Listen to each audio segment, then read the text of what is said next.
Bonjour tout le monde, bienvenue à notre émission, le Doc Mayou et José, libre et sans tabou. Bonjour Doc Mayou. Oui, là, on était à préparer des points pour le 9h30 de demain matin. J'ai une demande spéciale que je viens de faire au Doc. Puis je pense que ça va vous intéresser aussi, les abonnés, parce que j'aimerais avoir l'avis du Doc concernant le fameux passeport vaccinal. Ça se discute, puis on le sait comment ça se passe au Québec. Ils en discutent, puis après ça, ils le font. Ça s'en vient. Fait que j'ai hâte d'avoir votre avis. Là, à 9h30 demain matin, on va en jaser. Je vais réserver moi aussi mes commentaires pour demain matin là-dessus. Oui, ça donne bien parce que je savais justement, on va parler de réponse immunitaire naturelle, les amis. C'est quoi ça? Demain matin! J'ai très hâte. Réponse immunitaire naturelle à Port-Mayou. Qui sait qui a parlé de ça? Bien là, il y en a un qui a osé lever la main en fin de semaine, le lundi matin. Il y en a un à Port-Mayou. Et nos abonnés savent très bien qu'il y a un an, je parlais de la réponse immunitaire naturelle, de l'immunité naturelle. C'est quoi ça? On s'en va où avec ça? C'est quoi le rapport avec l'Ontario?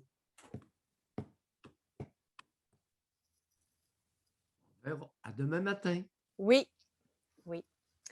Nous avons des gens qui ont déjà levé la main, Doc. Allons-y gaiement. Alors, nous allons donner le privilège de parole à Femme 24. Femme 24, bonjour. Allô, vous m'entendez bien? Pas de temps.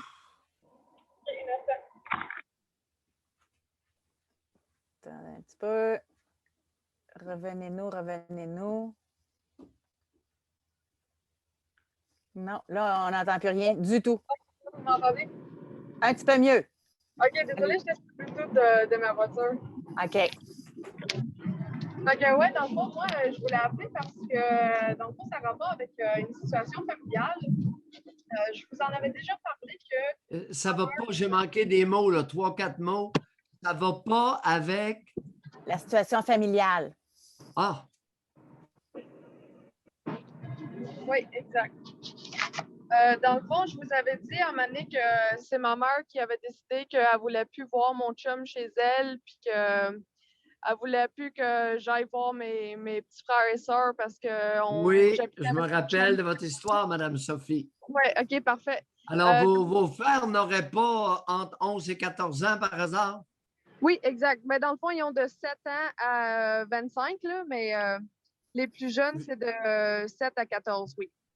7 à 14, OK? Il y en a 2 ou 3. Il me semblait qu'il y en avait 2 entre 7 et 14. Pardon? 5. Oh, entre 7 et 14, il y en a 5. Oui. Oh, OK, allez-y, continuez. OK. Fait que, dans le fond, mon frère, il m'a contacté, mon frère plus vieux, qui a 25 ans, il m'a contacté en début de semaine, puis il m'a dit, là, je suis tannée de la situation familiale, je veux faire une grosse rencontre, puis qu'on parle avec, mettons, ma mère et mon père. Fait que moi, je sais pas exactement où me situer dans cette situation-là parce que je me suis retirée de la famille, je suis partie. J'ai dit, ma mère ne voulait pas voir mon chum chez elle. J'ai dit, parfait, quand je vais chez eux, j'emmène pas mon chum. Fait que, tu sais, là, quand il m'a dit ça, de venir à la maison, puis d'amener mon chum, puis qu'on va discuter à ma mère, ben ça me tentait pas trop d'aller là avec mon chum. Non, le chum. Non, le chum n'a pas d'affaire là, Madame Sophie. Exact. Vous n'avez que Moi, j'ai 24. 24 ans et Ouais. là, c'est une poudrière. Donc, c'est une patente à gosse qui peut exploser n'importe quand. Est-ce que j'ai bien compris? Oui, vraiment. Bon, votre chum, il n'y a pas d'affaire là, mais pas du tout. Exact. OK. Ça va être le premier point. Deuxièmement, le grand conciliabule convoqué par votre frère de 25 ans. Quel est le bien fondé, d'après vous, de ce grand conciliabule? Vous connaissez votre clan. Oui. qu'est-ce qui peut ressortir de ça au niveau du bon et du mauvais? Ben, dans le fond, c'est comme dans mon clan, comme vous disiez, là, il y a beaucoup il y a zéro communication. Genre, tout le monde va se bitcher dans le dos. Puis là, tout le monde s'entend pas bien. Là, mon frère, il veut plus voir ma belle-sœur parce que sa blonde, à lui, il l'aime pas. Puis en tout cas, c'est une grosse... Aïe, aïe, aïe. c'est le Ouais, ouais, bordel, là, vraiment. ouais, ouais. Puis là, ma Alors, belle... non, vous n'avez pas de Sophie. Oui, Vous avez, ça communique trop dans votre clan. ça communique trop, vous dites? Oui, ça parle trop, oui. Trop de langue sale. Oui, exact, exact. Bon, maintenant, ce qui manque dans votre clan, c'est un minimum de respect pour l'autre. Il n'y en a pas du tout. C'est on est à un niveau 1/10 de respect pour l'autre. Ah, je dirais même 0/10, là. Mais non, on dit 1 dans ce temps-là. Mais il y en a vraiment pas beaucoup, là. Oui. Alors, 1/10 au niveau du respect. Alors, c'est pas. Tout le monde pense que la communication. Non, non. Les Canadiens français communiquent souvent trop. Ouais, Bon. Alors, il n'y a pas de respect ou trop peu et pas d'écoute. Tout le monde parle, personne n'écoute. exact, Bon. Trop de communication amène beaucoup de conflits. exact. Fait que, mais dans le fond, ça a commencé parce que ma soeur plus jeune de 16 ans est partie manger une crème glacée avec ma belle-sœur, puis ma belle-sœur, elle avait son chum, qui n'est pas mon Oui, frère parce qu'il est séparé de mon frère. oui. Puis, quand il est revenu à la maison, ben là, j'ai un de mes frères qui a dit à ma mère que ma soeur était partie manger une crème glacée avec ces deux personnes-là. Puis là, ma mère s'est fâchée contre ma petite soeur.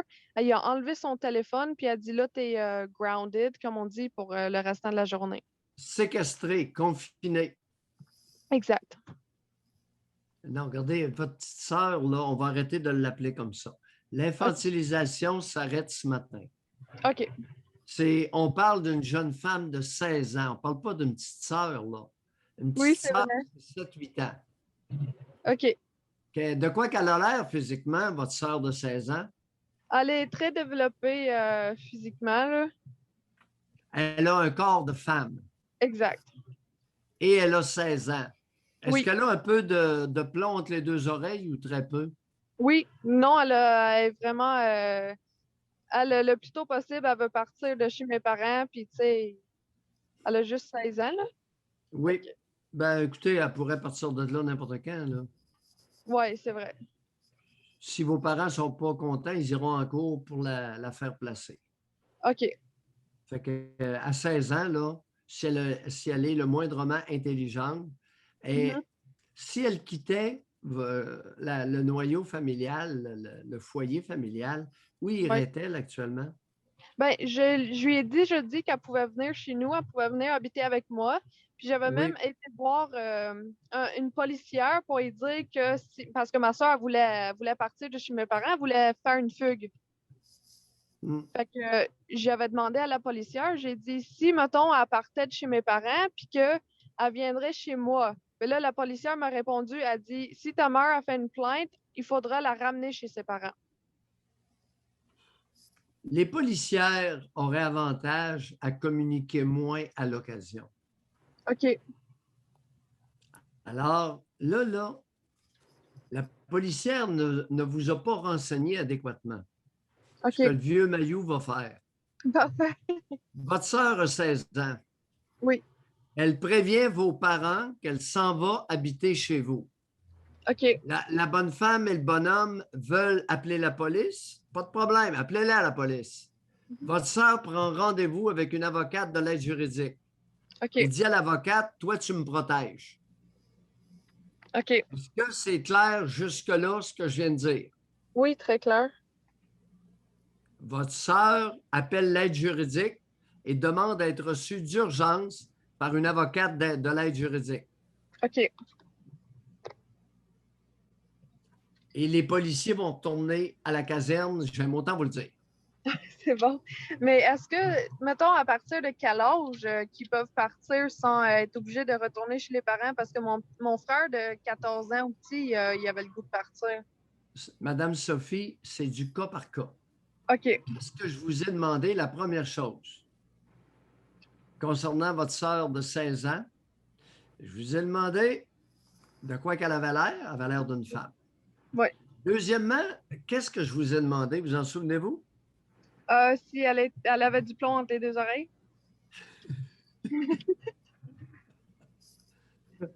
Écoutez, vous avez une bonne écoute.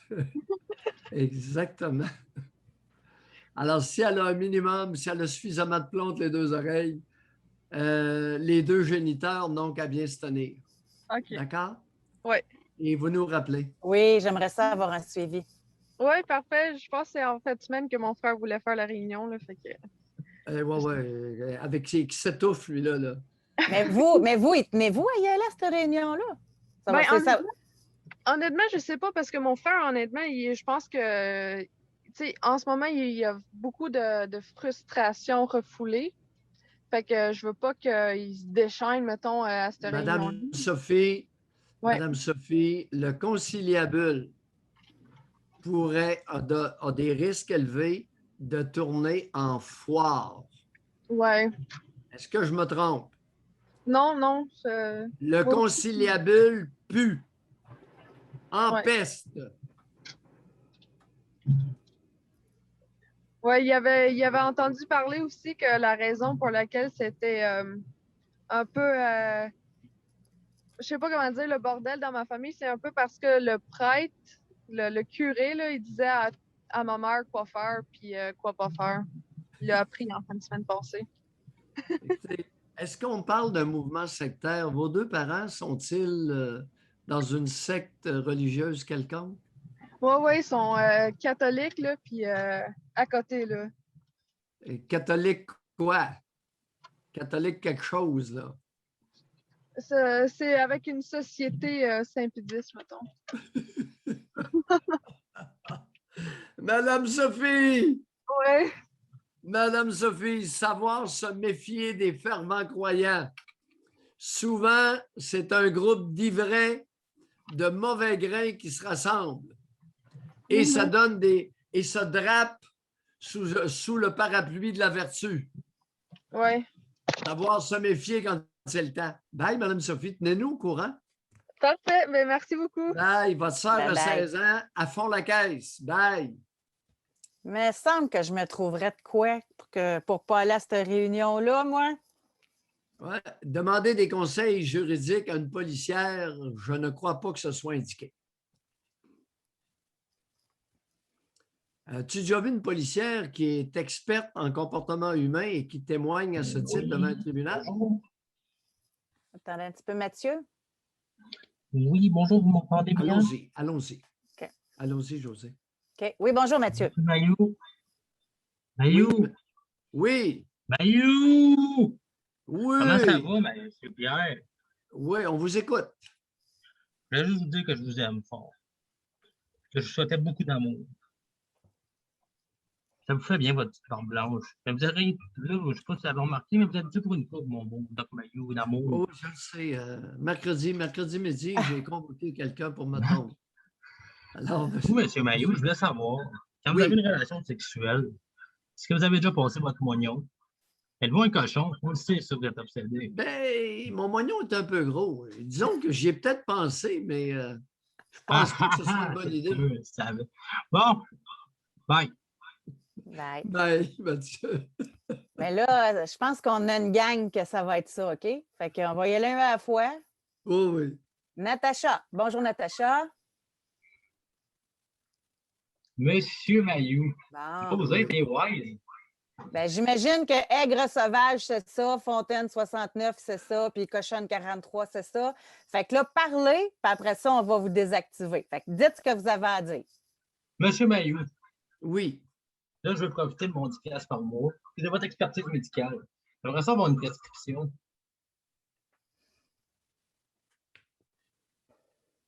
Pensez-vous pouvoir me prescrire là-dessus? On me dira pas, ça va rester entre nous autres à la gang, ça. Non. Pourquoi? Parce que pour prescrire de l'Ativan, c'est à l'intérieur d'une consultation médicale. La question est bonne. Alors, c'est strictement contre mon code de déontologie, pour ne pas dire totalement interdit, de prescrire quelque chose à un appelant que je n'ai pas évalué. Monsieur Mailloux, ça ne serait pas une nouveauté avec le collège des médecins, que vous ayez trop avec eux autres, mais nous, à l'âge que vous êtes rendu, ça ne changerait pas. Non, j'ai jamais eu du trouble avec mon ordre professionnel. Mon ordre professionnel a eu du trouble avec moi. C'est pas pareil. Ouais, vous avez l'air d'un médecin petit Christ, vous. Pardon? Ah, il s'est flushé lui-même. J'ai l'air de... As-tu compris?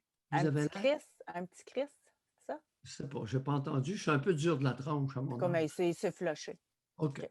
Bon, fait que là, je pense que le ménage est fait. Fait que j'ai tout désactivé. On l'a laissé s'exprimer. Alors maintenant, nous avons de la place. Nous avons, si vous voulez lever la main, bien, vous êtes les bienvenus pour qu'on puisse poursuivre. Ben, il est tenace, hein? Il se réessaye encore. Sauf que là, on a assez joué à son jeu. On va donner la parole à Mademoiselle 27. Bonjour. Oui, bonjour. J'espère que ça va fonctionner. Je vis dans un endroit, parfois l'Internet peut bugger un peu. Donc, On vous entend très bien jusque-là, Mme Sophie, pour les besoins de la cause. Bien, merci. J'ai déjà appelé dans d'autres émissions. J'ai 27 ans et je souffre de fibromyalgie depuis plusieurs années, diagnostiquée depuis presque 3 ans. Là, hier, j'ai eu une drôle de journée. C'est des hauts et des bas. J'imagine que vous devez connaître un peu la maladie, Doc. Là, ce qu'il y en est, les douleurs diffuses, l'insomnie, l'anxiété, symptômes dépressifs, saut d'humeur, colon irritable, en tout cas, plein d'affaires. Mais là, hier, j'ai comme eu un amalgame de plein de choses. En même temps, j'étais au travail et puis j'ai eu une grosse crampe qui me prit dans l'estomac. Là, je me suis mis à paniquer. J'ai fait vraiment une crise d'angoisse. Là, j'ai étouffé comme si quelqu'un me prenait à la gorge. Il a fallu que je prenne ma collègue et je lui dise là, ça va pas, il fallait que je parle. Puis après ça, mes collègues et mon patron m'ont dit de partir à l'urgence parce que je pouvais pas voir mon médecin dans l'immédiat. Parce que j'étais vraiment en détresse, là. J'ai vomi d'angoisse. Juste vous parler de l'événement d'hier, vous devez entendre ma voix qui est un peu frétillante. Et là, je suis un peu peinée parce que ça faisait 3 mois que j'avais recommencé à travailler 30 heures semaine. Parfois, je m'absentais parce que c'est des journées, il arrive des choses, je pouvais m'absenter une journée ou 2. Et là, j'ai un autre arrêt de travail pour 30 jours minimum. À partir d'aujourd'hui, puis c'est très difficile à accepter. On dirait que je suis en plein processus de deuil, ça fait des années, puis j'arrive pas à m'y faire. J'arrive pas à accepter. J'ai des idées suicidaires parce que je trouve ça vraiment difficile. C'est encore vraiment encore, tu sais, je suis lucide, là. Depuis 3 semaines, j'ai plus de médicaments. Je prenais quasiment rien. Je prenais juste du Elavil. Là, je vais respirer car j'ai très mal au cœur en ce moment. Okay. Je prenais que Elavil et là, le médecin me prescrit Naproxen, Flexeril et des Dilodid au besoin. Dilodil, j'en prends pas. J'en ai pris une lors d'une crise de colon irritable. Je ne veux pas toucher à ça. Surtout à mon âge. Et voilà. C'est là que j'en suis. Puis, je me demande si un jour je vais accepter ça, mais c'est très difficile. Là. Financièrement, c'est un désastre. Des arrêts de travail consécutifs. Moi, j'avais comme projet d'aller à l'université. Il a fallu que je cancelle. Mon cégep m'a pris 5 ans au lieu d'en prendre 3. Je peux pas mettre d'argent en banque car vu que j'ai comme pas j'ai un bon salaire avec mon diplôme, mais je compte pas énormément parce que j'ai des arrêts maladie souvent. Donc, Okay. Attendez juste une chômage, minute. c'est pas payant. Attendez un petit peu, là. Je vais... Ça faisait longtemps que c'était pas arrivé, ça? J'ai perdu le compte de ma batterie. OK. OK. Alors, OK. on continue? Oui. Donc, je suis vraiment attristée Et vous savez, avec la José, est-ce que tu m'entends? Oh, Oui, oui, oui, oui. attendez, Ça attendez. fonctionne. J'attends. C'est vrai, il faut que je mette mon volume. Bon, José, Parfait. Excellent. OK. Alors, on va continuer comme ça, pas de Ouais. rien. Alors, vous mentionnez 5 ans à faire votre cégep au lieu de 3. Qu'est-ce qui s'est passé Oui. au cégep? J'ai fait une dépression majeure lors de la première année. Racontez-nous votre dépression majeure. Ben, moi, j'ai été un enfant très seul, qui n'a pas eu de génitrice adéquate pour lui montrer à devenir autonome dans la vie. J'ai été Alors, infantilisée. dites-nous pas ce que vous n'avez pas eu, dites-nous ce que Oui. vous avez eu. D'accord. J'ai eu une enfance seule. J'ai eu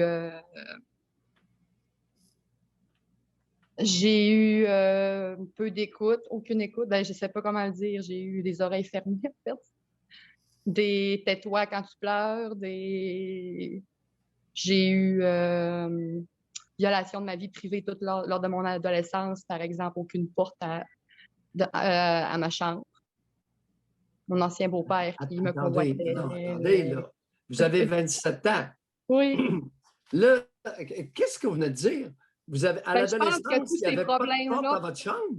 Non, c'est ça. Moi, je pense que tous les problèmes que j'ai aujourd'hui sont venus car justement, j'ai été négligée, j'ai été abandonnée, j'ai été abusée. Attendez un peu, là. Je Il veux y être a sûr beaucoup- d'avoir bien compris. Oui. Est-ce que vous viviez dans un taudis? Ah oui. Et le taudis n'avait pas de porte à votre chambre? Non, mais une porte. Le taudis n'avait pas de porte, mais même le plus pauvre peut peut-être trouver une porte à mettre à la chambre de sa fille. Je veux dire, des vieilles maisons avec des portes qui traînent, ça doit exister. Ben oui. C'est ça. Ben oui, un taudis, les chambres ont des portes. Ben, moi, j'avais Non, pas non, de pour qu'il y ait porte-porte, il faut que ça soit C'est- volontaire. C'était volontaire. J'ai fait des crises quasiment pour ça. Ben, pas des crises parce que j'avais pas le droit de m'exprimer, mais intérieurement, je rageais puis j'essayais d'exprimer mon désir d'avoir une porte à ma chambre. J'ai Alors, 13 ans. qui refusait de mettre une porte à votre chambre? La génitrice. Racontez. La génitrice est une personne froide, tout en voulant être. Non. Je ne sais pas Ben, comment. écoutez, Oui. c'était quoi son problème, la bonne femme? Ah, elle est folle. Bon, c'est sûr. Mais elle a-tu un problème de santé mentale ou c'est juste. Ben, moi, je pense qu'elle n'a aucune empathie. Elle n'est pas capable de se mettre à la place des Non, autres. concrètement, est-ce Elle est qu'elle prend le méchante. coup? Elle est Écoute, méchante. C'est une femme méchante. bon, alors, est-ce qu'elle prend de la boisson? Est-ce qu'elle prend de la dope? Elle n'en prenait. Elle n'en prenait, elle n'en prend plus. Une ancienne alcoolique. Bon, OK. Bon, mais Alors, oui. c'était une ivrogne. Et qu'est-ce qu'elle prenait comme drogue quand vous étiez adolescente? Ah, du cannabis qu'elle laissait traîner abondamment sur le comptoir. Elle fumait dans la maison. Est-ce qu'elle se des joints devant putassait quand moi. vous étiez adolescente? J'ai pas compris. Est-ce qu'elle se putassait lorsque Non. vous étiez adolescente? Non, pudique se cache ma mère là-dessus, elle est pudique, mais je l'ai vue un peu chaud d'ail, c'est avoir des comportements, c'est pas de classe un peu, là. Est-ce qu'elle a déjà essayé de vous refiler à un de ses chums? Pas me refiler, mais elle a pas été, elle a été négligente. Sophie, Madame Sophie, parlez-nous de la négligence de la bonne femme avec les chums, avec ses chums. Mais en fait, c'était pas avec ses chums, c'était avec son géniteur à elle. Racontez. Ma mère, à l'âge, il ne faudrait pas qu'elle écoute ça. Hein. Elle va se faire ça. Lâchez-vous, écoutez, Elle est partie vous travailler. n'avez pas le choix, là. J'avais 7 Correct? ans, puis Pardon? j'avais l'âge de 7 ans. Oui. Elle est partie travailler, puis pourtant, elle aurait pu très bien me confier à mon géniteur et à ma belle-mère qui est très adéquate. Elle ne l'a pas fait. Elle me confiait à son géniteur à elle, qui est un homme de village, c'est un vieux garçon, là. Puis elle avait déjà, lui, il s'était séparé de sa génitrice à ma grand-mère. Et lorsqu'elle était partie, parce que ma grand-mère a abandonné ma mère, carrément, elle est partie du jour au lendemain sans donner de nouvelles. Elle les a laissés à mon grand-père. Ben, il l'a comme pris pour sa petite épouse. Tu sais, elle dormait avec lui, il la collait la nuit. Tu sais, il n'y a pas jamais eu de relation sexuelle. Mais moi, on m'a confié ça, tu sais, il n'y a jamais eu de rien de sexuel attouchement, ni de, peut-être des attouchements, des accolades, oui, mais rien de, aucun contact, pénétration, ni, tu sais. Il y a seulement eu des attouchemps, mais moi, tu sais, elle Ils savait ont ça dormi et elle dans le m'a même quand même, lit oui, jusqu'à quel âge? je pense qu'elle était rendue à 15-16 ans, là, comme quand elle a commencé. C'est développé plus tard. Elle m'a dit que c'est développé vers l'âge de 16 ans, vraiment. Qu'elle a eu son corps de femme. Elle a eu ses règles à 16 ans. À 16 ans, ma mère, ça a été plus tard. Je pense que ça a été dans ces âges-là. Mais tu sais, elle m'a pas tout dit, mais assez pour que je sois troublée de cette histoire Non, que je j'aurais pu répète ma question. Jusqu'à quel âge, à votre connaissance, votre mère a dormi dans le même lit que son frère? que c'est pas son frère, son père. Son père, oui. OK, son père. Au moins 15 ans. Bon, au moins 15 ans sûr. Parfait. Alors là, dans quel coin que ça se passe, ça, au Saguenay ou? Fiez-vous à mon accent. Il est J'en il est dirai pas difficile, votre plus. accent. OK. Puis là, à Continue. 7 ans, quand vous êtes allé chez votre grand-père, si on peut l'appeler Oui. de même. Là, j'ai été abandonnée. Non, Totalement. non, attendez. Ah, Madame là, Sophie, oui. alors là, on récapitule. Pour être bien certain que tout le monde est sur la même longueur d'onde, votre mère vous a confié qu'elle a dormi avec votre père au moins jusqu'à l'âge de 15 ans. Avec son père, au Oui. moins jusqu'à l'âge de 15 ans. Correct? Oui. Bon. Oui. Et là, à 7 ans, elle vous amène chez votre grand-père, Et voilà. son père à elle. Qu'est-ce Oui. qui se passe? Ben, il se passe que ben, j'ai ma chambre, j'ai un lit. Il se passe qu'on écoute tous les soirs Séraphin, un homme et son péché, que je n'ai rien pour m'amuser, que je suis seule, je n'ai pas de vêtements parce que ma mère n'a pas été magasinée pour moi. Tout ce qu'elle m'a laissé, c'est des chips, des biscuits puis des cochonneries. Puis j'étais grasse quand j'étais plus jeune. Aujourd'hui, je suis rendue maigre, mais plus jeune, j'étais grasse. Perdez pas. Qu'est-ce qui se passe avec le grand-père? Le grand-père, il fait son rôle de gardien. Ça a quand même bien été. Je crois que pour un homme, lui, il avait une blonde à l'époque qui était malade et qui vivait avec une femme. Donc, au moins, il y avait une femme dans la maison. Tu sais, c'était pas une femme super. Elle était gentille. Tu sais, au moins, elle a accepté que je sois là. Puis, elle me parlait une fois de temps en temps. Est-ce qu'il est arrivé des problèmes quelconques avec le grand-père, entre vous et le grand-père? Ben, il voulait pas que je prenne ma douche à tous les jours. Puis moi, j'aime prendre une douche à tous les jours. J'étais dans l'adolescence, je commençais à avoir pas dans l'adolescence à 7 ans, mais j'ai resté là pendant quelques années. Donc, tu sais, à un moment donné où j'ai voulu, tu sais, avoir des produits pour moi, des vêtements. Là, il disait qu'il n'y avait pas d'argent, puis que ma mère lui avait pas donné de sous pour aller magasiner. Mais tu sais, moi, j'avais besoin OK. de Sur le plan vêtements neufs, sexuel. non, rien de ça là. OK. Alors, pourquoi nous dites-vous que ça a été si terrible d'être dompé chez son père à elle? Ben parce que j'étais tout le temps seule. Tu sais, c'est un vieux garçon. J'avais pas de mère. Non, regardez, vous dites que c'est un vieux garçon. Il vit avec une femme. Oui, mais sa femme, elle était malade. Tu sais, c'est une vieille madame, là. Oui, mais pourquoi vous invoquez le célibat du bonhomme alors qu'il vit avec une femme, qu'elle soit malade ou pas? Je comprends pas, là. Ben, aujourd'hui, les sœurs. Non, mais à l'époque. À l'époque. Ben, c'est parce que c'était comme si c'était une vieille femme qui restait chez lui. Mais avec ma mère, quand ma grand-mère est partie, elle était seule, là. Elle n'a pas été là longtemps, là, cette madame-là. Oui, c'est pas clair. Le ramasser, je ne sais pas où. Mais c'est une vieille femme. Je ne sais pas trop où vous en allez avec ça, là, mais Là, Ben, vous j'essaie nous de repartir. avez fait à croire que le bonhomme était célibataire, c'est un vieux garçon de village, alors qu'il vit, il fait vie commune avec une femme lorsque vous avez été confié à lui. Oui, à cette époque-là, mais ça n'a pas été longtemps, là. Ça a été Mais oui, quelques mais on années. s'en fout que ça n'a pas été longtemps. Vous, qu'avez-vous vécu? C'est vraiment pas clair, ce bout-là. Avez-vous déjà consulté? Oui. Vous avez déjà consulté combien d'intervenants? Ah, un dégât. Un dégât, un dégât d'intervenants? Oui. Ça, chaque fois que je passe, je suis pas satisfaite, puis je me dis que je vais aller arrêter de les voir parce que personne ne Oui, mais je vais arrêter de les voir. Écoutez, vous dites n'importe quoi. Vous avez consulté, réalisez-vous que vous avez consulté un dégât d'intervenant, puis vous n'êtes pas capable de raconter votre histoire personnelle de façon congruente.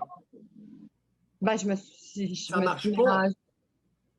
Vous avez joué à cachette avec les intervenantes. C'est quoi cette affaire-là, Madame Sophie? C'est pas dans votre intérêt. Comment se fait-il qu'il n'y a personne, qu'il n'y ait aucune intervenante? Moi, ça m'apparaît évident après quoi? 10 minutes? Vous en avez consulté au total combien d'intervenantes? Environ. Environ, ben, plus juste des intervenantes ou avec les médecins et Oui, compagnie? oui, oui, tout le monde. Non, non, les intervenantes, le psychologue, travailleuse sociale, pas les médecins. Ah, une quinzaine. José, il y a quelque chose qui ne marche pas. Elle dit n'importe quoi, puis il n'y a personne qui a réagi. C'est vraiment, il y a quelque chose, là, Mme Sophie. Comment vous expliquez ça, qu'après 15 intervenantes, vous n'êtes même pas capable de raconter votre histoire personnelle? Ouais, ben, je suis tellement mêlée dans ma tête, là. Mais oui, mais vous êtes mêlé, oui, c'est exactement C'est ce que vrai, je vous je dis. suis Mais extrêmement comment se mêlée. fait-il qu'il n'y a personne qui s'en soit aperçu? Vous êtes mêlé? Ben, j'en parle, là. C'est toujours ça que je nomme. On dirait que j'ai l'impression que dans ma tête, il y a quelque chose qui ne marche pas. Non, vous Je dites suis n'importe mêlée. quoi. Le Ben célibat non, mais, du bonhomme, ce n'est pas un problème pour vous. Il y ben avait moi, le une bonne problème, femme dans la maison. non, mais moi, le problème venait du fait que ma mère me laissait là, puis plus tard, elle va me raconter que Oui. lui, il a dormi avec elle pendant des années. Ben Là, oui, mais ça, c'est pas de vos j'ai affaires. comme, ben non, mais je me Ça dis, vous mais pourquoi regarde qu'elle me pas. laissait? Vous, ce qui Je vous me dis, regarde, pourquoi? Mais Doc, là, laisse-moi vous nous finir. avez vendu Je la me dis, salade. pourquoi qu'elle me laissait là-bas avec lui si elle Ça- savait qu'il était Mais comme ça? Doc. Voyons. Là, Moi, je vous êtes comprends dans très cette... bien. Je n'ai pas Mademoiselle menti Antoinette. si mon histoire est claire depuis le début, là. Je OK. comprends pas. OK. J'essaie de raconter mon histoire, de Non, voir la votre Là, inconsciemment, donnez-moi à une votre de seconde. insu, l'abandon à cet âge-là, puis de tout le Hey, reste que j'ai vécu. hey, je à ne vais pas votre mettre insu, mute, là. à votre insu, vous racontez une histoire confuse pour vous cacher la vérité. OK, Doc, me Ben, permettez-vous? je la connais, la vérité. Je sais c'est quoi la vérité. Je parlerai tantôt. Oui. Alors, vas-y, José. Je disais là, Doc, vous êtes dans cet état-là juste à cause de ça, là. Vous êtes dans cet état-là parce qu'elle a dit que c'est un vieux garçon, au lieu de dire que c'est un homme qui vivait avec une femme malade. Non, non, c'est pour ça. C'est que, non, non. Non, non, je ne suis pas dans cet état-là à cause de ça. C'est que Mme Sophie se raconte une histoire cousue de fil blanc, intervertie des éléments historiques. Elle nous a parlé d'un vieux garçon du village. Pas ça du tout. C'était-tu de même qu'il l'appelait, le monde? Ben oui, il est encore comme ça. Le monde, tu sais, dans un J'ai village, peut-être pas on nomme utilisé le du bon monde. terme, mais pour moi, ça a tout le temps été, mon grand-père, ça a tout le temps été un vieux garçon, un vieux bonhomme, appelez-le comme vous voulez, un vieux de village, je ne sais pas comment le nommer. Là, Mais j'ai oui, tellement mais d'émotions dans le tapis. il vivait c'est avec normal une que ça femme soit- qui avait quel âge? Ah, À l'époque, quand vous aviez 7 ans. elle devait avoir 70 au-dessus. Puis c'était Ah. sa blonde à votre grand-père? Ben, ils dormaient ensemble, ben, c'était sa OK. copine, OK. dans le même lit. Mais tu sais, je les voyais pas. Ça, c'est des vieux, là. Ça ne marche pas. Comment ça s'est déroulé avec les 15 intervenantes que vous avez eues? Racontez-nous ça.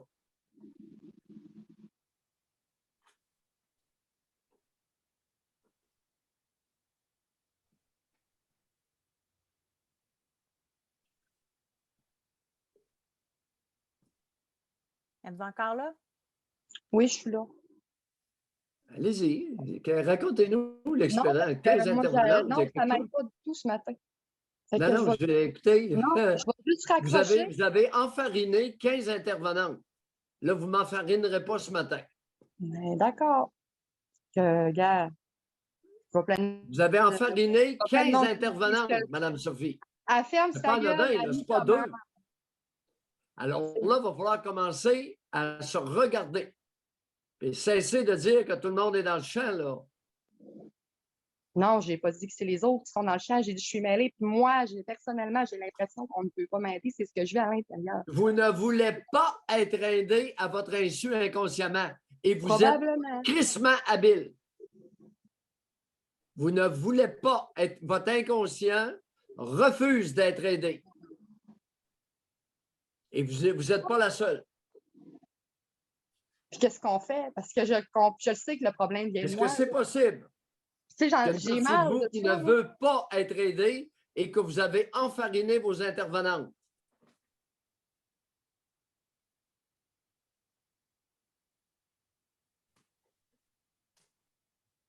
Peut-être.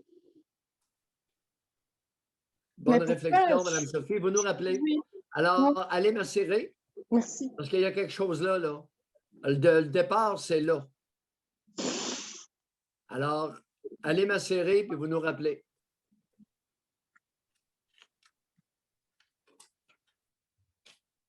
Ça, José, tu n'as pas idée du pourcentage de la clientèle des médecins de famille qui sont consultés par des personnes comme Mme Sophie, 27 ans. Tu n'as pas idée. Inconsciemment, elle ne veut pas être aidée. Ouais. Il faut qu'elle trouve le pourquoi. Ben Elle va oui. pas, elle l'appelle, elle dit qu'elle a des pensées suicidaires, ça va pas bien, sa fibromyalgie, puis inconsciemment, elle ne veut pas être aidée. Exact. L'humain est complexe. Elle en farine 15. T'as pas eu, là. Faut le faire. Ça, c'est à part des médecins. Elles ont tous enfariné. C'est une brillante, là.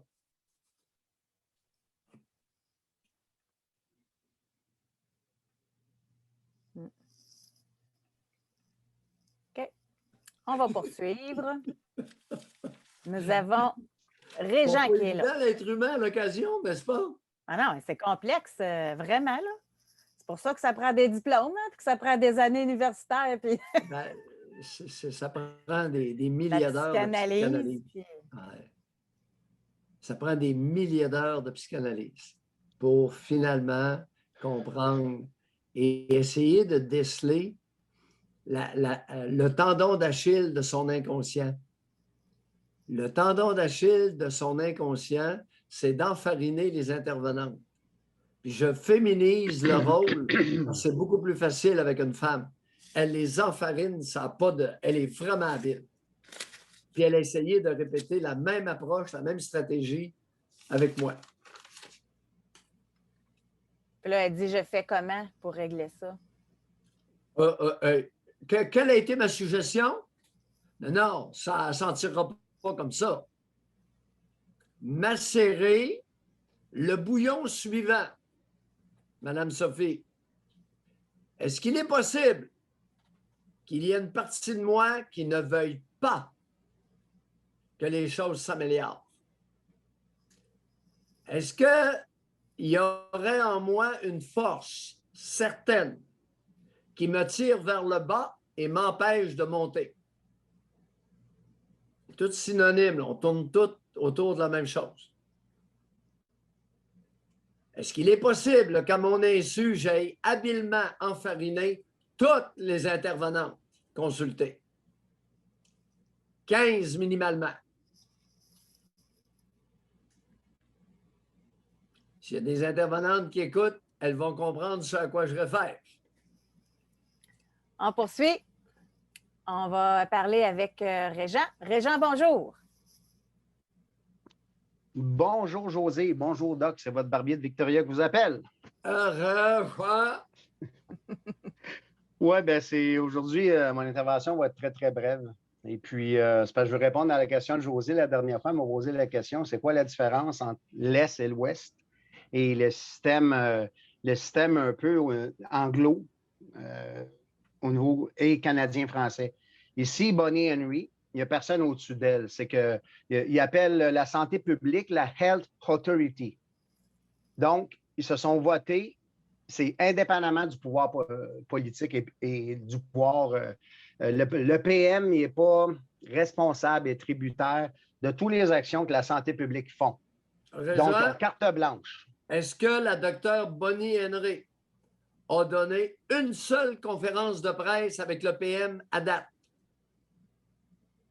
Très bon point.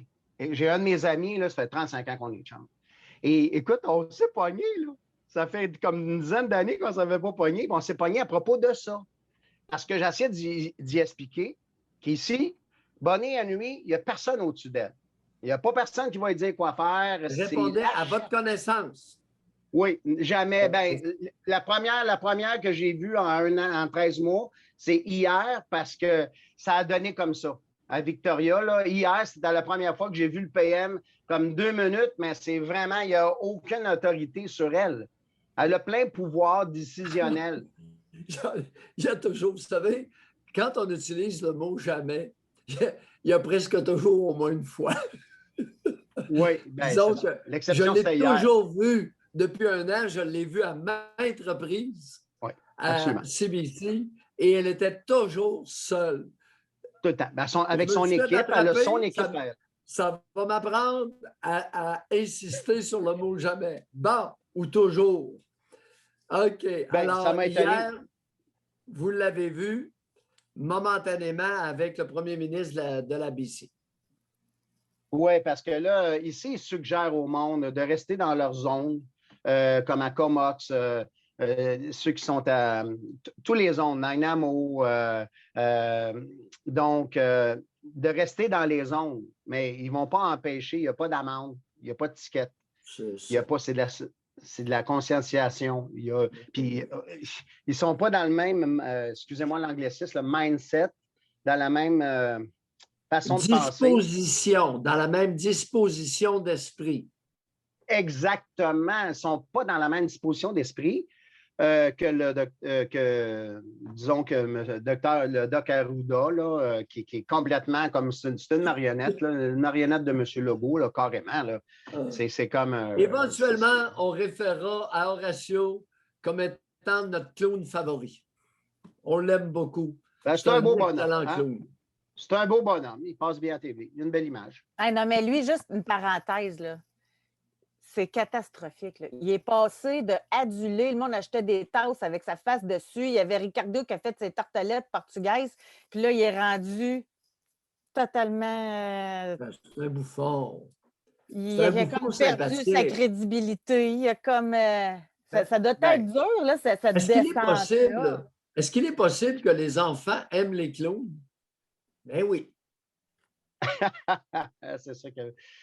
Parce que c'est peut-être pas, tu sais, si on regarde, moi, j'ai beaucoup de respect pour le PM, tu sais, pour M. Legault, parce qu'il a fait des bonnes choses, surtout avec les compagnies d'aviation. C'est un bon gestionnaire, c'est un bon MBA, c'est un gars qui a une vue d'ensemble au niveau de la politique économique. Mais je ne pense pas que c'est le gars pertinent pour gérer une pandémie. Je m'excuse, là, mais il y aurait peut-être intérêt là, Jean,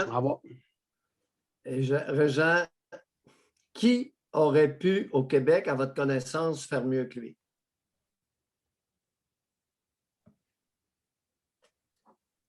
Ben, un médecin qui a une vue d'ensemble comme vous. Non.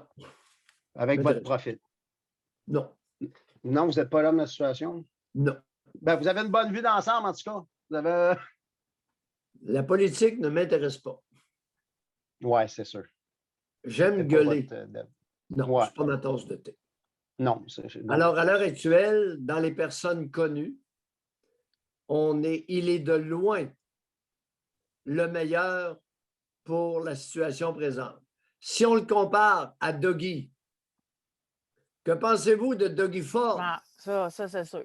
Ah, ben là, le personnage, moi, premièrement, le personnage, ça, non, ça n'a aucun rapport. Non, non, on ne peut pas comparer, on ne compare pas les pommes et les tomates, là. Non, c'est deux fruits, mais c'est pas tout pareil. Non, non, c'est pas de la même. Non, non, non, non. Non, non, non. C'est sûr. Non, non, mais pour ça, je vous dis, j'ai beaucoup de respect pour Régent, quelle différence l'homme qu'il y a et l'œuvre entre un de petit M. pruneau? Legault. Régent, quelle différence qu'il y a entre un petit pruneau jaune et une orange, une belle grosse orange de Californie? Bonne question. La grosseur. Ah, ça fait Ce sourire sont José deux à matin. fruits, Quand mais on parle de grosseur, pas de ça la fait même sourire José. grosseur. Et ça ne sustentera pas l'appétit, le besoin de manger au même niveau. Hey, vous savez, Doc, j'ai débarqué, j'ai eu la COVID le 21, fait que là, je n'ai pas pu faire la commande, fait que j'ai commandé beaucoup de DoorDash puis toutes les compagnies qui livrent des repas. Fait que c'est sûr que j'ai débarqué du keto. Hey, j'ai pris 18 livres, là. Les défaites, Régent. José, qu'est-ce j'ai que perdu c'est ça? 65 livres. Tu as raison, José. Hey, J'ai c'est quoi perdu- cette défaite-là? Commander du DoorDash, Jean Graisse. Tu commandes un burger, tu prends pas le pain, c'est tout. Non, non, mais c'est pas ça. C'est que mon ami a fait ma commande parce que je ne pouvais pas sortir, j'étais confiné. Puis moi, je me suis auto-confiné une semaine avant. Fait que mon ami a fait la commande, il a acheté du pain, des céréales, du beurre de pinot, tout ce que moi, Méchant je bon n'avais pas ami. ici, je n'avais pas. Hey, mais écoute, fait que j'ai retombé dans les carbs. Hey, c'est-tu bon, une bonne tranche de pain, là, toasté le matin, du beurre de pinot? Régent, Non, Doc, je le sais. La deuxième, j'ai perdu 65 livres dans ma Régent, première. vous avez fait du doggy. Non, mais elle m'a motivé. Elle devrait avoir Vous un avez groupe à part, fait du José. doggy Ford. Doc, j'ai une volonté de faire quand je décide de quoi. Je suis exceptionnellement tenace. Bon, ben Bon, là, je je sais décide pas. de quoi. Puis laissez faire les défaites. Non, non, non. OK, mais la seule affaire qu'ils ont coupé ici, c'est les gyms, hein? Puis moi, je faisais 1 heure de gym par jour. Fait que, puis avec le gym vient la diète. Quand tu lâches le gym, Je sais, c'est voudrais pas connecté me citer un en peu. exemple. Je ne vais jamais au gym, puis mon poids n'est pas pire. mais j'ai vu Devinez-vous docteur. donc, en écoutant les nouvelles le matin, je fais 1h30 d'exercice.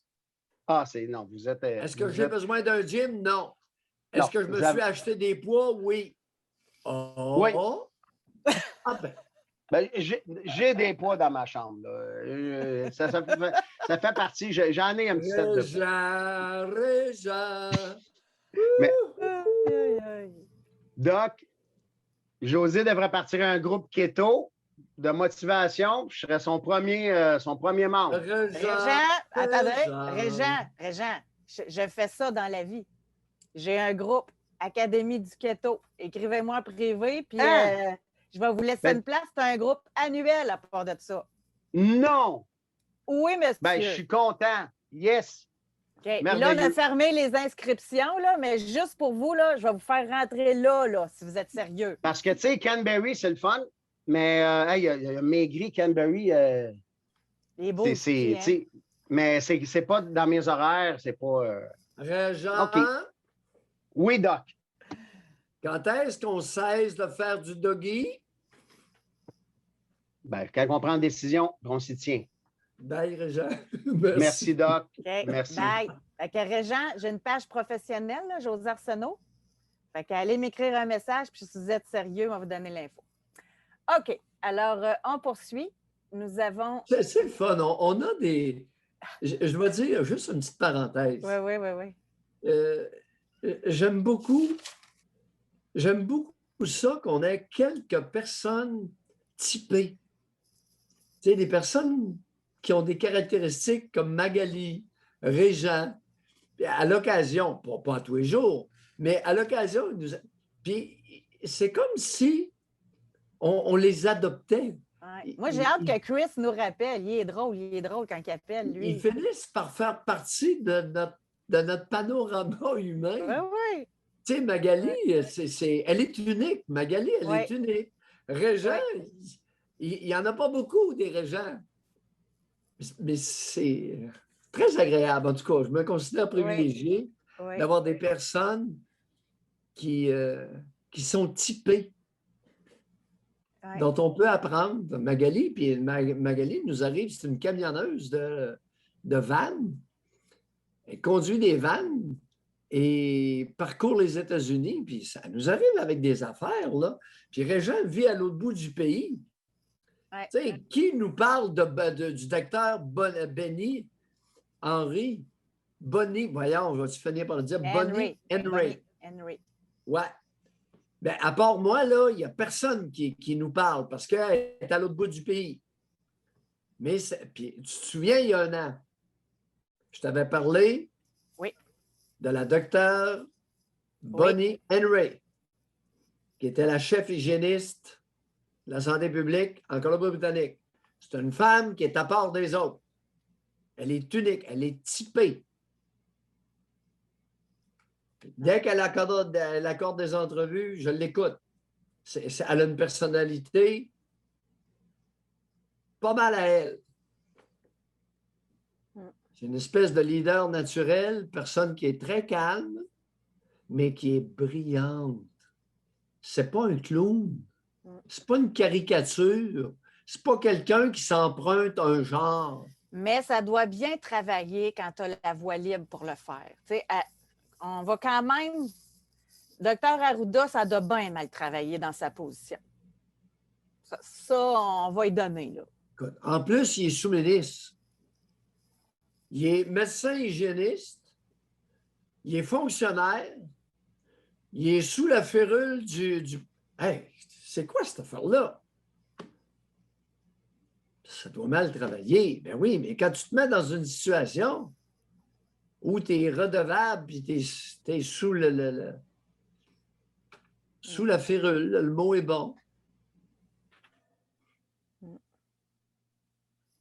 On est prêt? On va parler avec Sonia. Sonia, bonjour. Vous pouvez ouvrir votre micro. Sonia, une fois. OK. On va parler avec Mel Angèle. Oui, bonjour. Oui. Oui, on m'entend bien? Très bien. Attendez un petit peu. Est-ce qu'on prend Angèle comme prénom ou si on vous appelle Madame Sophie? Ça peut être Angèle. OK. Angèle, on vous écoute. Oui, dans le fond, moi, je veux parler de mon fils. C'est un ado de 15 ans. Puis, dans le fond, c'est ça. Il a des troubles de l'attention, puis il prend du Vivance. Puis, dans le fond, le problème, c'est que il manque de motivation, puis il se couche tard le soir, il se lève en retard le matin, puis des fois, il manque l'autobus. Fait que je me demandais, j'ai essayé beaucoup de motivation. J'ai essayé comme de le lever, d'idée de se lever, puis il n'y a comme rien à faire. Là. Je sais comme pas. Oui, mais regardez, la vivance, ça a quoi comme effet secondaire, Madame Angèle? Ben, c'est ça. C'est dur à dormir le soir. Ça coupe l'appétit, puis l'endormissement est difficile et retardé de facilement quelques heures. Oui, mais... Vous ne pouvez pas avoir le beurre puis l'argent du beurre. Alors, faites ajuster sa médication. Elle est vraiment pas haute, par exemple. Elle est à 20 mg. Non, madame, qu'est-ce que je viens de dire? Allez voir le médecin prescripteur, puis rapportez votre problème au médecin prescripteur. OK. Correct? Vous dites, hey, mon fils, il peut être dormir le soir. Parce qu'avant, il prenait de la mélatonine là, pour dormir. Mais là, il n'en prend plus. Il dit qu'il ne veut plus en prendre parce que le matin, il a de la misère à se lever à cause de ça. Vous allez discuter de ça. C'est un problème médical. OK. Et vous allez discuter de ça avec le médecin prescripteur. OK. D'accord? Oui. Puis j'avais une autre question. Parce que, regardez, 3 femmes pour faire une soupe, elle va goûter quoi, la soupe? Elle va goûter plusieurs affaires. Elle va être bonne. Ouais. Ça dépend les femmes s'ils ne s'accordent pas de ce qu'ils mettent dedans, là. Ouais, c'est ça. Donc, 3 femmes dans la cuisine pour préparer une soupe. Qu'est-ce que va goûter la soupe? N'importe quoi. Bye. Bye, merci. Vous êtes drôle des fois. Bon, on va parler avec Claude. Claude, bonjour. Bonjour, José. Je voulais te dire que je t'insultais en tabarnak. Parce que moi, je paye mon esti 10 $. Je vais me faire kicker de me faire banner parce que je prends du moignon à M. Mailloux. Mais vous êtes ordinaire en esti. Salut! OK. Mais Bye. comment ça, vous êtes là encore? Je comprends pas, moi, là. Si vous étiez banni, vous ne seriez plus là. Il y a de quoi que vous n'avez pas compris, d'après moi, là. OK. On va parler avec... je vais juste enlever le nom de famille. On va parler avec Vincent. Vincent, bonjour. Bonjour à vous deux. Vincent. Bonjour. Oui, aujourd'hui, j'aimerais donner j'ai le goût de dire mon appui à Dr. Arruda. Mais en même temps, je sais qu'il y a des faiblesses. Parce que je me reconnais en lui. J'ai confiance en Dr. Arruda parce qu'il sait reconnaître le diable dans les détails. Le problème avec le diable dans les détails, c'est qu'il y a un danger de devenir hystérique. C'est comme la ligne, des fois, est mince entre la peur des détails puis comme à quel point il faut avoir peur de tous les détails à force de voir le diable dans les détails. Là. Puis on lui a reproché, quand il parlait, de donner trop de détails, que ça rendait ça difficile aux gens de comprendre la situation, comment gérer, comme quelles mesures mettre en place, parce qu'il y avait trop de mesures ou trop de cas différents. Mais la vie n'est pas simple. T'sais, oui, il y a plein de variables, puis on lui reprochait de parler de chacun des variables, de rendre ça confus. Mais moi, je pense qu'il faisait la bonne chose. C'est ça qu'on a besoin dans l'information. Pour être informé, il faut aller dans les détails pour démontrer les pour et les contre, là, puis démontrer les dangers. Là.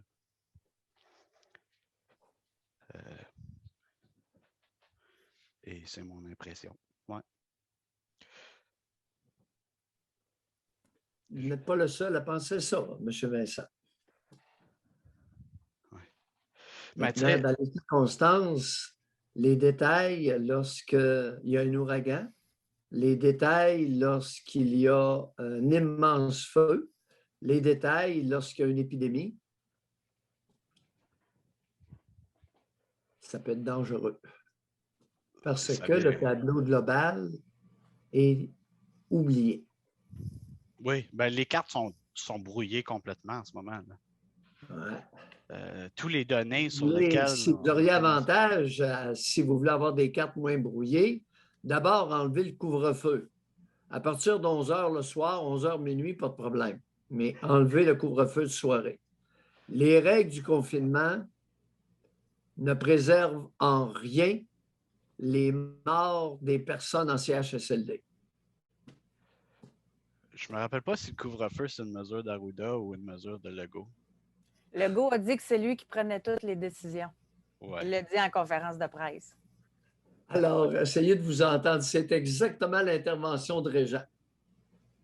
Avez-vous entendu l'intervention de Régent? À la Colombie-Britannique,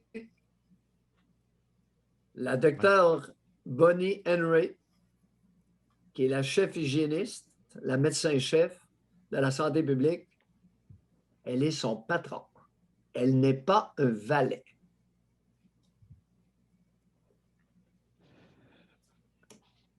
Mais parce que vous avez trop de valets, la cacophonie, le char peut prendre.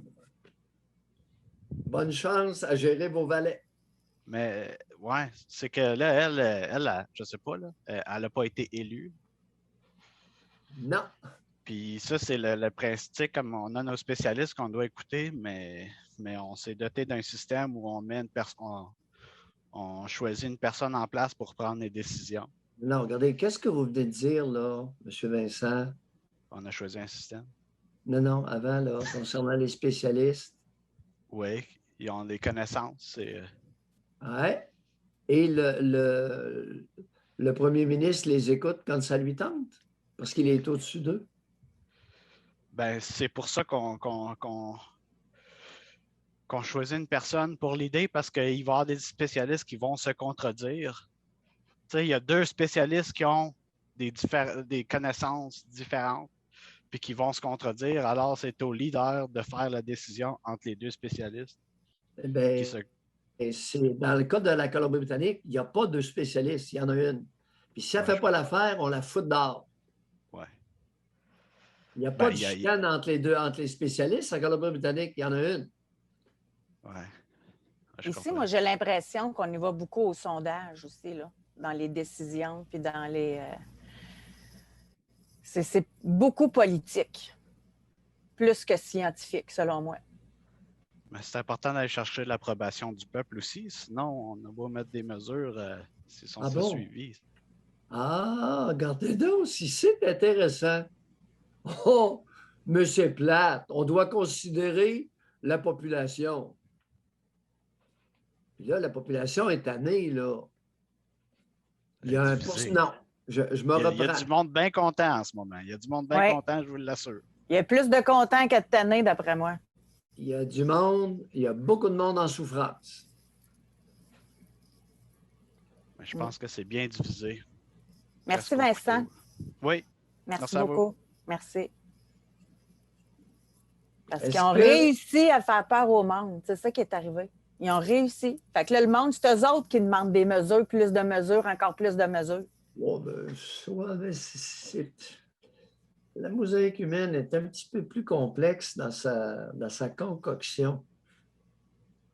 C'est qu'il y a un pourcentage de la collectivité qui était répressive, contrôlante, écrasante avant la pandémie. Qu'est-ce qu'il advient de ces joyeux lurons pendant une pandémie? Ils jouissent. Ils jouissent. Et lorsqu'on dit « ils », on ne réfère pas aux hommes. Le « il » est inclusif des 2 genres. Ben, il y a des hommes féminisés, Doc. Rien qu'en masse dans la nation canadienne-française. On n'en manque pas. Nicolas, bonjour. Salut. Nicolas. Bon, moi, je veux parler, encore, on parle de ce sujet-là, là, ça vient me chercher tout le temps. Moi, là, les politiciens, écoute bien, là, ça, c'est pas compliqué. Que ce soit Legault, Doug Ford ou ben non, c'est n'importe lequel, ils ont tous le même script. C'est pas compliqué. Ils reçoivent tous le même texte, puis ils peuvent mettre un petit peu leur sauce dessus, modifier un peu. Ceux-là qui veulent pas le suivre, ben, ils sont démonisés. Ils font des émissions comme le gouverneur de la Floride. Là, ils ont fait une émission à 60 Minutes pour dire que c'était le pied dangereux de la Terre, tandis qu'Andrew Cuomo, lui, il gagne un Emmy, puis c'est le dieu, puis c'est la meilleure gestion quand il a fait un génocide, un peu comme Legault a fait avec les CHSLD ici, là. Ils ont fait un génocide avec les personnes âgées. Puis eux autres sont adulés, par exemple. Eux autres, là, c'est des notes parfaites, 10 sur 10, puis un Emmy pour sa performance de gestion de la crise.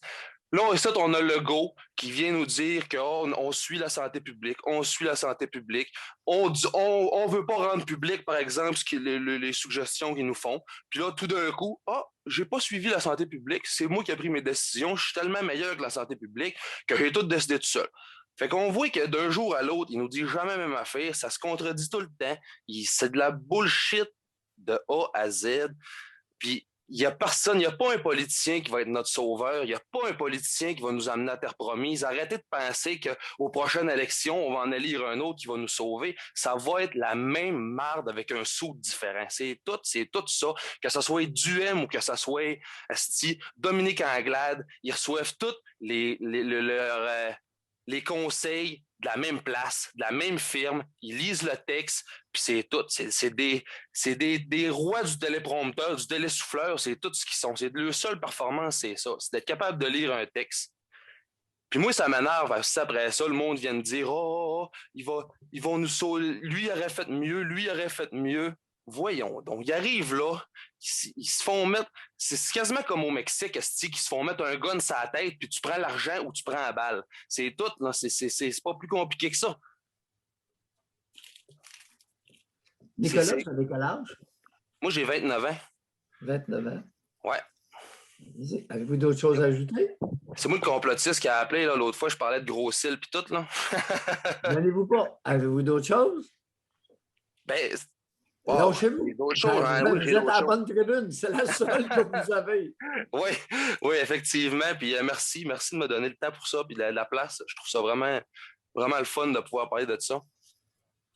Ça, écoute, c'est pas compliqué. Pourquoi qu'ici, on est les mesures les plus drastiques de partout en Amérique du Nord? C'est parce que le Québec, on a toujours été le laboratoire d'expérience pour ces affaires-là. C'est pour ça qu'ils ont fait Gros-Cils, comme j'ai parlé l'autre fois, ça a été fait au Québec. C'est pour ça qu'à McGill, il y a eu les expériences de MK Ultra sous le contrôle de la pensée de brainwashage de la CIA.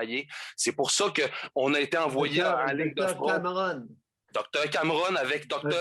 Un éminent psychiatre de McGill. Je suis content que tu connaisses cette histoire-là. Parce que justement, l'associé du Dr. Cameron, c'était le Dr. Dimitri Pivnicki. Puis lui, ça se trouve être le père de Mila Mulroney. Fait que ça montre comment le cercle est petit de cette gang-là. C'est tout du petit monde, c'est toute une petite gang qui sont toutes mêlées entre eux autres, puis ils ont tous des liens entre un et entre l'autre. Puis ça, c'est jamais dans l'intérêt de la population, jamais. Si on l'a vu comment Guillaume Lepage, à tout le monde en parle, il a essayé de ramasser Duhem. Puis Duhem, je ne suis pas un fan, là, je l'ai dit, je pense pas que ça va être notre sauveur, pas à tout. Mais on l'a vu comment Guillaume Lepage a essayé de le pogner, puis les complotistes. Puis Duhem, il demande décrivez-moi, c'est quoi un complotiste? Il n'a même pas été capable, c'est innocent. Il n'a même pas été capable d'un complotiste, des pédos sataniques, puis la terre plate. Voyons donc, Asti qui n'est pas là. Il passe sa vie, Asti, il a passé sa carrière à se faire un nom, à rire du monde, Asti, puis là, il vient nous signaler sa vertu, Asti, à Radio-Canada, à la Pravda canadienne, Asti. Ce qui se passe en ce moment, là... Oui? Oui, allez-y. Ce qui se passe en ce moment, là... C'est exactement ce que Hitler a fait avant de commencer la Deuxième Guerre mondiale. C'est exactement la même affaire de séparer la population. Il a pris les Juifs, il les a crissés dans des ghettos, ils les ont coupé l'alimentation, coupé l'eau, ils ont tout coupé l'hygiène, c'était rendu des dompes. Fait que là, ils sont devenus faibles, malades. Puis là, eux autres, avec son esti de ministre de la propagande, là, Goebbels, je pense, là, Joseph Goebbels, là, ils ont commencé à dire à la population allemande, les Juifs sont transmetteurs de maladies. Ayez peur des Juifs, ayez peur des Juifs. Fait que là, quand le monde sont rentrés dans les ghettos puis ils ont vu l'État, ils ont eu peur. Fait que là, la population allemande était consentante à exterminer les Juifs à cause de ça, parce qu'ils se sont fait monter à la tête puis ils ont eu peur. C'est exactement ça qu'ils sont en train de faire. Juste une question pour vous.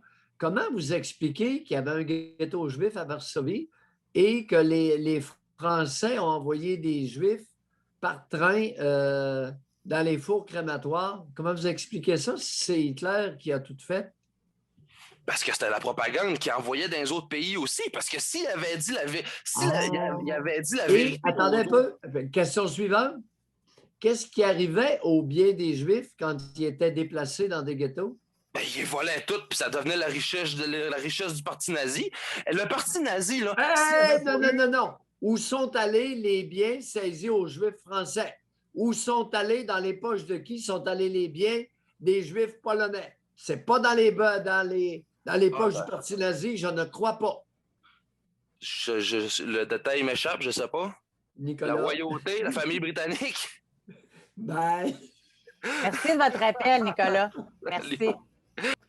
Moi, juste pour revenir à Éric Duhem, là, moi, il y a un point qu'il se fait ramasser là-dessus. Puis comme femme, ça fait longtemps que je le dis, puis vous êtes témoin, Doc Mayou, quand il a dit que lui, là, il ne fera pas la parité. Il va prendre du monde compétent, puis que c'est pas vrai que ça va être 50 femmes, 50 hommes. Hey, je dis ça, on dit ça depuis combien de temps? Là, lui, il sort ça, il se fait ramasser. C'est incroyable là-dessus. Mais enfin, là, je parle juste de cet aspect-là, de ce que dit Éric Duhem. Le reste, on va le laisser aller encore un peu, puis on jugera après, en tout cas, moi, dans mon cas. Mais pour ce point-là, au moins, il y a eu l'audace de le faire. Oui, il y a quelqu'un qui a déjà dit « autre temps, autre mœurs ». C'est-à-dire que fut un temps où l'accès au pouvoir, au poste de pouvoir, à l'argent, au vote, n'était pas paritaire, n'était pas équitable entre les hommes et les femmes dans la nation canadienne-française. Fut un temps. On n'est plus là. Autre temps, autre mœurs. Alors, maintenant... Moi, je ne parle pas d'équité, là. Oui. Tu sais, au même poste qu'une femme gagne le même salaire qu'un homme, j'espère. Tu sais, c'est pas de ça là, qui est question. On parle de compétences. Quelqu'un Oui. qui se présente, là. Oui, mais maintenant, on peut tenir le discours que tu tiens. Mais il y a 50 ans, on ne pouvait pas tenir ce discours-là parce qu'il n'y avait pas égalité entre les sexes. Là, il y a non seulement égalité, mais on est en train de graduellement quasi sortir les hommes, les jeunes hommes des universités. Oh! Alors là, on n'est plus la discrimination positive un instant, là. Là, on va être obligé de corriger certaines situations.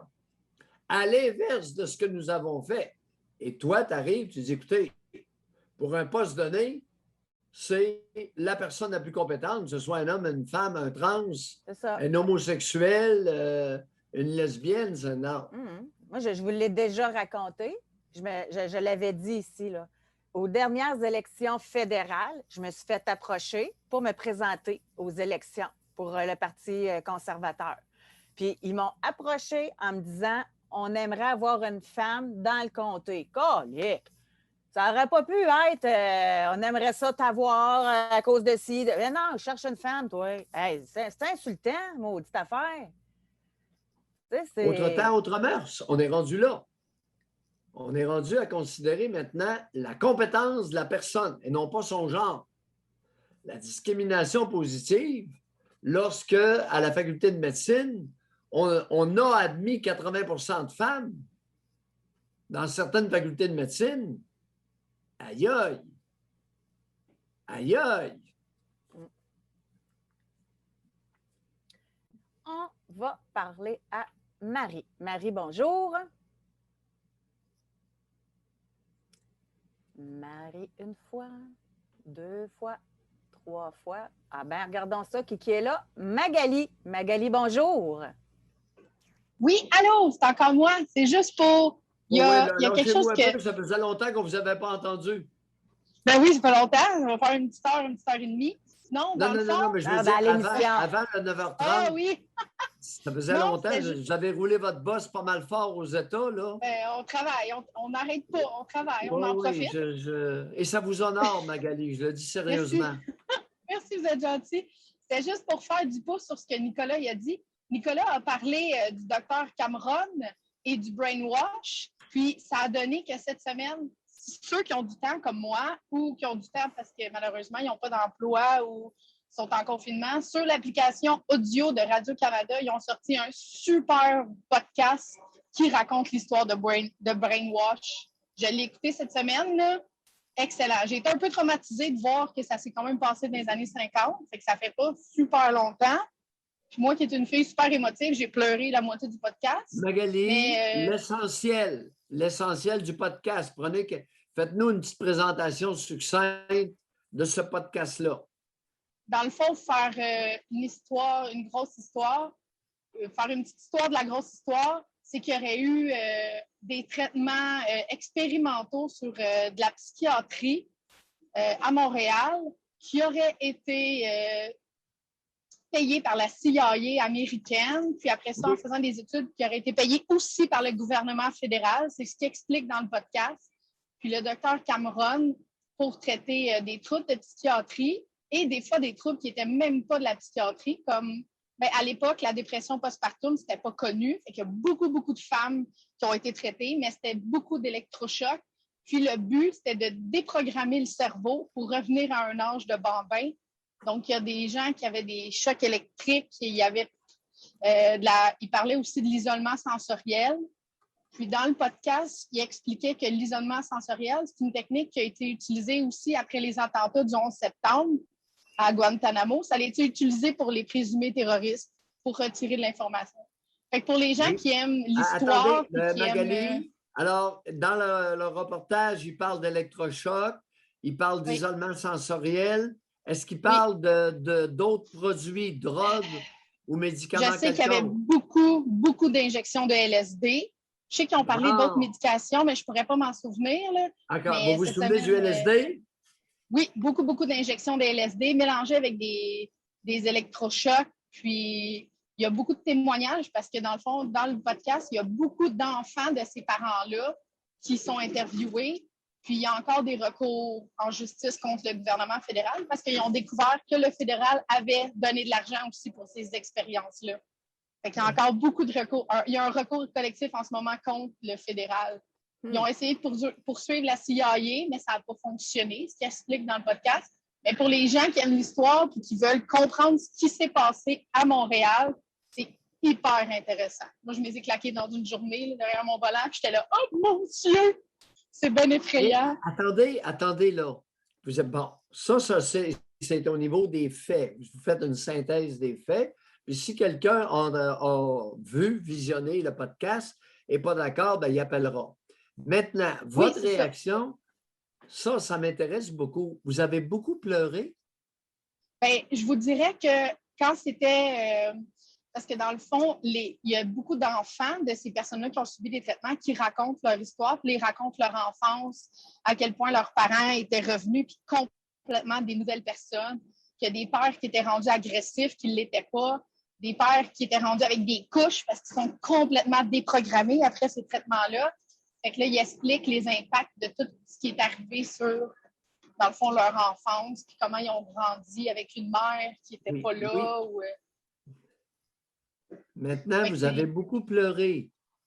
Ben moi, je suis une grande émotive. Là, depuis, j'ai fait mon sevrage j'ai sevré mes antidépresseurs à l'automne, après 5 ans. Fait que là, j'ai recommencé à pleurer comme un veau pour tout puis rien. Là. Genre de fille qui voit un chien mort sur l'autoroute. Il y en a beaucoup aux États-Unis, puis je pleure. J'ai pas de filtre. Je suis une personne super émotive. Fait qu'à chaque fois, j'écoute un podcast qui est un peu trop... Et serait-il possible que vous ne soyez pas si émotive que ça, mais ayez été traumatisé en bas âge par des choses, des éléments particuliers?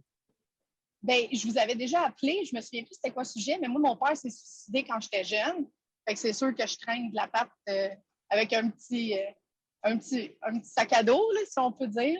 Fait que c'est sûr que je suis toujours hyper émotive sur plein de choses. Dès que ça touche les parents, moi, ça me... Souvent, dès qu'il y a une question du père ou de la mère... Vous aviez quel âge quand votre père s'est suicidé, Magali? Moi, j'avais 13 ans. Et il s'est suicidé comment? Qui l'a trouvé? Dans le fond, moi, mon père, il s'est pendu dans le cabanon dans sa maison. Puis c'est des amis à lui qui n'ont pas été capables de le rejoindre. Puis ils l'ont découvert à la maison. Moi, mes parents étaient séparés. Fait que moi, j'étais chez ma mère cette soirée-là. Et racontez, après le décès, après le suicide de votre père, est-ce qu'il a été exposé? Non, dans le fond, mon père, il a été incinéré. Puis il y a eu une exposition de urne là, avec une photo. Puis c'est ça. Comme ça, il y a eu une cérémonie à l'église. Puis il a été incinéré à sa demande ou à la demande de quelqu'un d'autre? De ce que j'ai compris, je pense qu'il avait déjà eu la conversation avec ses sœurs. Il en avait déjà parlé. Mon père n'avait pas de testament. Fait que je sais qu'il en a déjà parlé avec ses sœurs. Que quand il serait mort, il voulait être dans une petite urne en bois avec un camion sur le dessus. Là. Mon père était camionneur. Fait qu'il voulait avoir un petit camion drillé sur son urne. Fait que c'était ça que ça a été. C'était une petite boîte de bois avec un petit camion de drillé sur le dessus. Là. Il était enterré avec ça.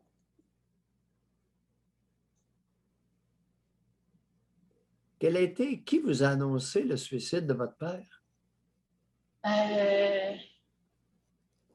Pas la bonne personne, je vous dirais. Je savais que mon père, dans le fond, moi, j'étais chez ma mère, la police a cogné. Puis quand j'ai vu la police, je le savais que c'était mon père parce que je me suis dit, bon, ça aurait été n'importe qui du côté de mon père, c'est mon père qui aurait appelé. Puis ma mère est orphelinée. Je me suis dit, c'est mon père qui est mort.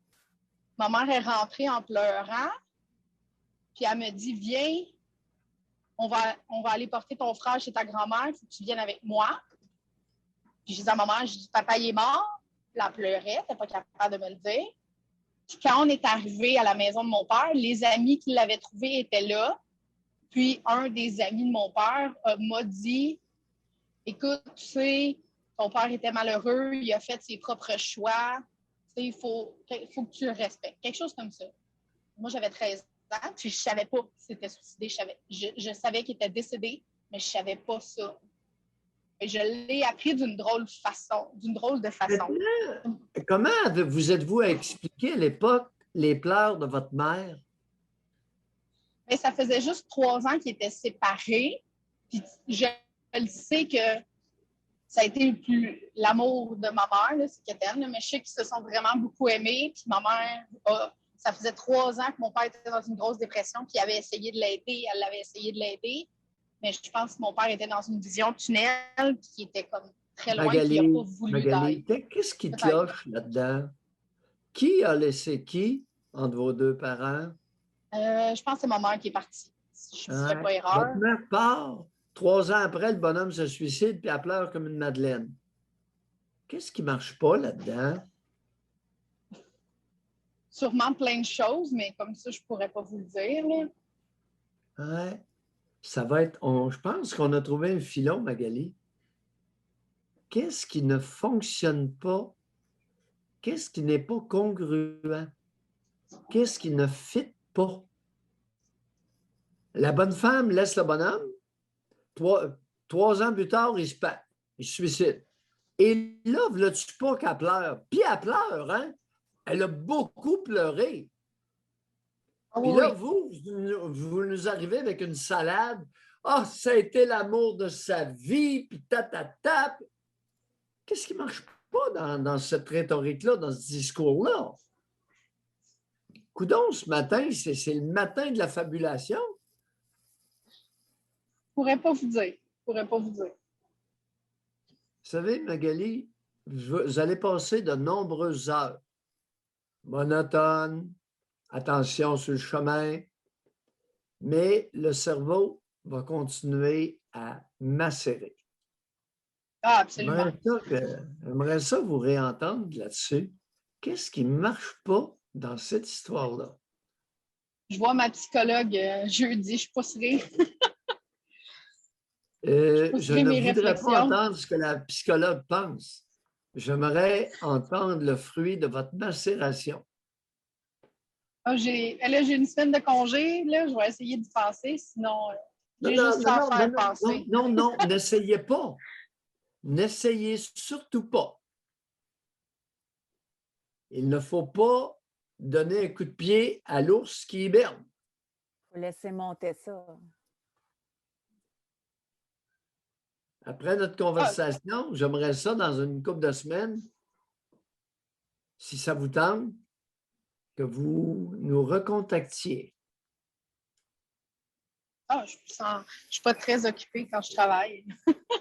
Quand j'aurai pensé à tout ça, je vous rappellerai. D'habitude, j'appelle pour des petits fun facts et des petites anecdotes, mais là, je ne m'attendais pas à rentrer là-dedans. Non, non plus. D'habitude, je vous appelle plus pour des... savez-vous quoi aux États-Unis? Mais là... Ouais. Mais savez-vous qu'est-ce qui se passe entre mes deux oreilles? Ça nous intéresse aussi. Ça brasse plus, d'après moi, que les Américains armés. Laissez-moi vous le dire. Êtes-vous une personne émotive ou traumatisée? Intéressant comme question. Très, oui. Oui, je me concentre vu que je conduis, mais oui. Ouais. Êtes-vous si émotive que ça ou traumatisée? C'est pas du tout pareil, là. Parce que je ne suis pas sûr, comme camionneuse de longue distance, moi, vous soyez si émotive que ça. Pas sûr de ça. Tu sais, le chien mort, là, que vous voyez sur le chemin, réminiscence ou émotivité à fleur de peau? Bien, je comprends. Je comprends l'ouverture. Votre chien mort m'a interpellé. Oui, bien, aux États-Unis, ils ne ramassent pas les animaux, ces bords d'autoroute, là, contrairement au Québec. Fait que je suis tout le temps à paix. Puis c'est arrivé une fois l'année passée en Ontario. Quand on a un camion, on peut peser jusqu'à 80 000 livres. Fait qu'on ne peut pas arrêter. On peut pas. C'est C'est ça. comme une loi. C'est une loi, tu peux pas arrêter. Ouais, Puis l'année passée, ouais, en Magali, Ontario, j'ai Magali, à frappé bientôt. une canne. Ah, À la ben, tu sais, au là, plaisir, à la revoyure. Bye. à plus. Bye! À plus, Magali. Parce que là, Magali n'est pas la seule dans cette situation-là. L'enfarinage, c'est-à-dire rouler quelqu'un dans la farine à son insu.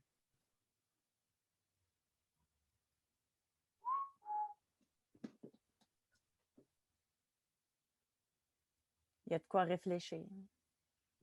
Badaï! Qu'est-ce qui ne marche pas là-dedans? Je laisse quelqu'un, 3 ans après, la personne se suicide, et là, j'ai de la peine, mais je me vautre.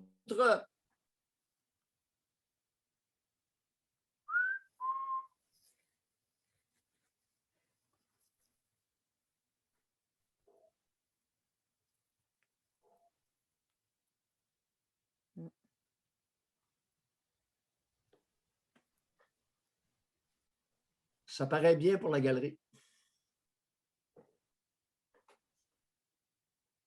Beaucoup de monde agissent, réagissent, se comportent Pour la galerie. pour la galerie. Ça donne que Magali était sur la galerie, aux premières places. Et là, elle a commencé à nous raconter l'amour de sa vie.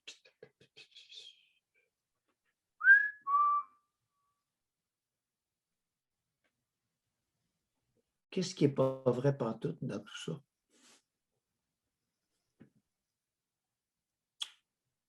Ça doit être Qu'est-ce qui fâchant est- de réaliser qu'on s'est fait enfariner aussi. L'être humain tolère mal d'être dupé.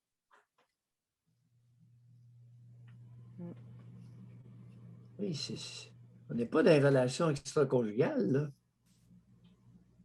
On est dans les relations familiales. Et ça s'enfarine à qui mieux mieux. Et dans les relations professionnelles. Ce matin, là, des records. Qu'une personne réussisse à enfariner 13-15 intervenantes, là, ça commence à être de la peau. Ça commence à être sérieux.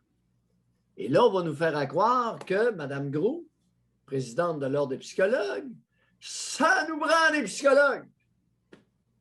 Non, José, pour te paraphraser, ça nous prend des psychologues, des travailleuses sociales, des psychiatres compétents.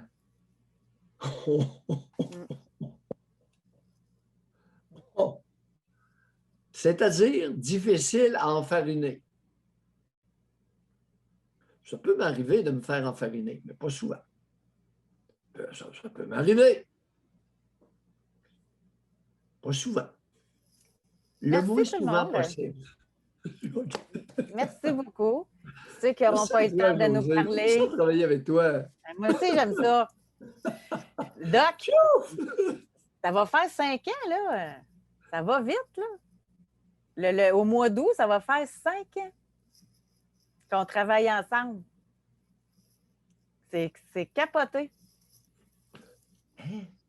Ouais, déjà. 4 ans radio, 1 an web. Et c'est pas fini, c'est qu'un début. Bonne journée, tout le monde. Merci les spectateurs, les auditeurs, les abonnés. Merci, Oui. merci de votre confiance. Oui. À demain.